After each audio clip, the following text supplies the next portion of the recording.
Assalamualaikum warahmatullahi wabarakatuh. Alhamdulillahi rabbil alamin wa bihi nasta'inu ala umuri dunya waddin. Wa sallallahu ala sayyidina Muhammadin wa ala alihi wa sahbihi ajma'in. Amma ba'd. Faqad qala Allah ta'ala fi kitabihil karim. A'udzu billahi minasyaitonir rajim. Bismillahirrahmanirrahim. Wa bil ashari hum yastaghfirun al-ayah. Wa qala Nabi sallallahu alaihi wa alihi wasallam, tasahharu fa inna fis sahuri barakah.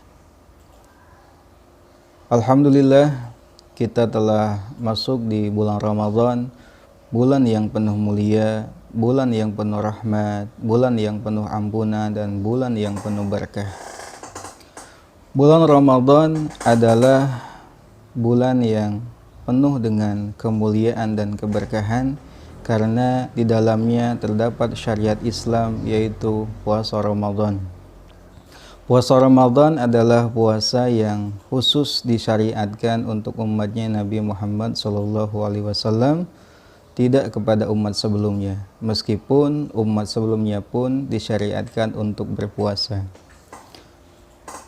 Yang menjadi pembeda dan yang khusus ada pada bulan Ramadan adalah syariat sahur. Sahur ini sendiri hukumnya adalah sunnah, namun meskipun sunnah, Nabi sangat menganjurkan kepada umatnya sebelum melaksanakan puasa hendaknya melakukan sahur terlebih dahulu, karena sahur di dalamnya terdapat banyak keberkahan. Nabi SAW bersabda, tasahharu fa inna fis sahuri barakah. Sahurlah kalian, karena di dalam sahur terdapat keberkahan. Juga dalam hadis lain, Nabi mengatakan, as-sahuru aklatun barakah. Sahur adalah makanan berkah. Fala tad'uhu walau ayyajra'a ahadakum jur'ata min ma. Janganlah kalian meninggalkan sahur meskipun hanya dengan meminum satu teguk air saja. Fa innallaha wa malaikatahu yusholluna 'alal mutasahhirin. Karena Allah dan para malaikatnya bersalawat atas orang-orang yang melakukan sahur. Lantas, apa sajakah keberkahan yang terdapat dalam sahur ini sehingga Nabi sangatlah menganjurkan untuk melakukan sahur? Setidaknya ada 8 keberkahan sahur sebagaimana dikutip dalam kitab Fathul Bari Syarah Sahih Bukhari karya Ibnu Hajar Al-Asqalani. Keberkahan yang pertama adalah ittiba'us sunnah, mengikuti atau meladani sunnahnya Nabi SAW. Kita tahu dalam berbagai hadis Nabi sangat menganjurkan untuk melaksanakan sahur. Lalu keberkahan yang kedua dari sahur adalah mukhalafatu ahlil kitab, menyelisihi ahlu kitab. Umat terdahulu ini juga disyariatkan untuk puasa. Namun bedanya puasa kita dengan puasanya ahlul kitab adalah adanya syariat sahur. Sehingga sahur ini sendiri menjadi pembeda antara puasanya kita dengan puasanya ahlul kitab. Sebagaimana hadis Nabi SAW, faslu ma baina siyamina wa siyami ahlil kitab aklatus sahar.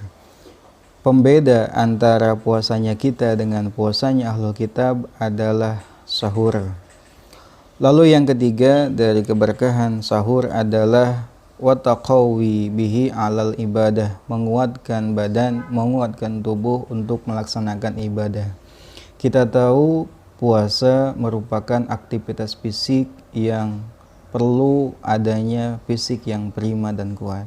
Oleh karenanya, sahur ini menjadi sebab seseorang mendapatkan kekuatan fisik yang prima, sehingga di siang hari dia semangat, dia giat, dia kuat dalam melaksanakan berbagai ibadah di bulan Ramadan.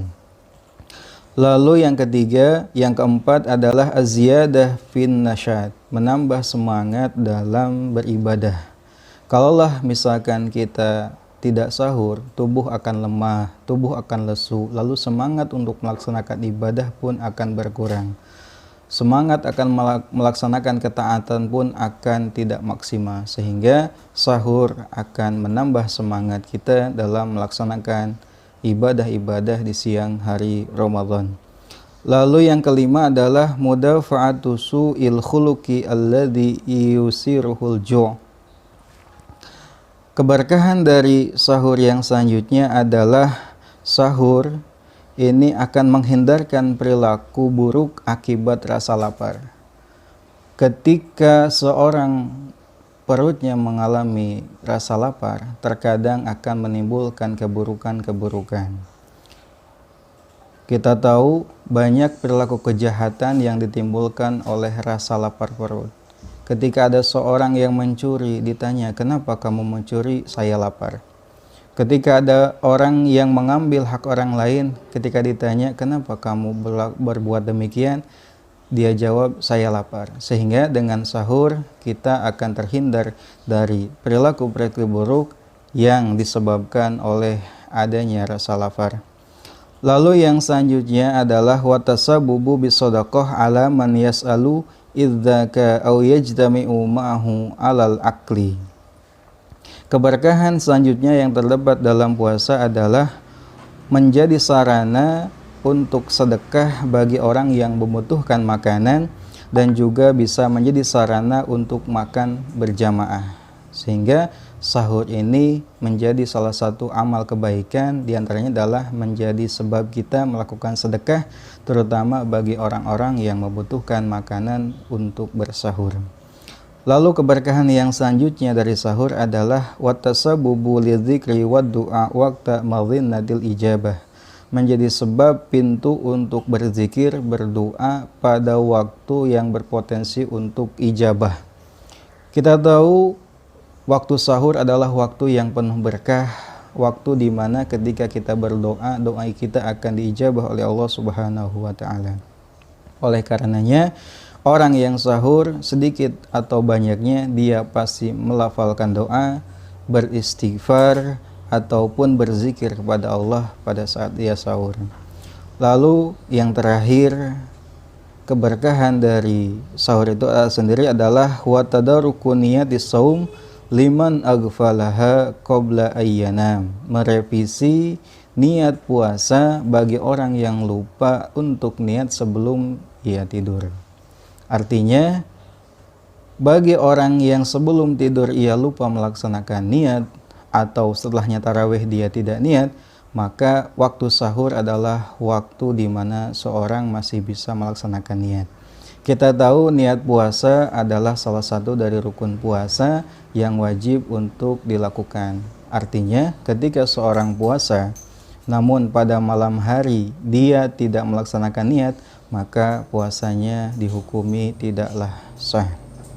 Demikian 8 keberkahan yang dapat diraih dalam sahur. Semoga menjadi ilmu yang bermanfaat. Hadani Allah wa yakum ajmain. Wallahul muwaffiq ila aqwamit thoriq. Assalamualaikum warahmatullahi wabarakatuh.